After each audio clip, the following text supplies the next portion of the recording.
ஷே எப்பா பிரம்மா பேசுகிறேன்ப்பா. மகாராஷ்டிரா கணக்கில் ஐயா கணக்கு போடுதார். நீதி அரசர், நீதிமான், நீதித்துறை, நீதிபதி ஜட்ஜி 4 கணக்கு மகாராஷ்டிரா கணக்கு கொடுத்தாரு. யூடியூப் சேனலில் கணக்கு விட்ட கணக்கு நமக்கு விட்ட கணக்கு இன்னும் பார்க்காம உட்காந்துக்கிட்டு இருக்கான். அப்போ அந்த கணக்கு முற்றுப்புள்ளி வைக்கார்ல, எல்லாம் கோர்ட்டு மூலியமாகவே மூடிடுவார். எல்லா யூடியூப் சேனலை மூடிடுவார். அம்பானி அதானிலாம் உள்ளே தூக்கி கொண்டு வந்துடுவார். வாடா வாடா வாடான்னு 2 இழுப்பு 4 இழுப்பு இழுத்து தூக்கிட்டு வந்துடுவார். ஏன்னா அதை வச்சு அவன் சம்பாத்தியம் பண்ணுதான்.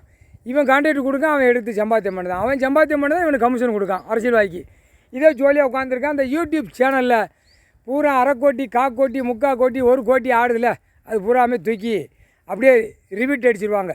உள்ளே கொண்டு வந்து சேர்த்து என்ன செய்ய போகிறாரோ யூடியூப் சேனல் மூடிடுவோம்ட்டார்.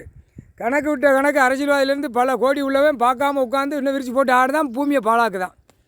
நீதிமன்ற கோர்ட்டில் எல்லாம் அனைத்தும் டெல்லி டு தமிழ்நாடு வரைக்கும் ஐயா உட்காந்துருக்காரு, கணக்கு போடுறாரு. அவ்வளோதான் அவங்க பார்க்குற கணக்கு.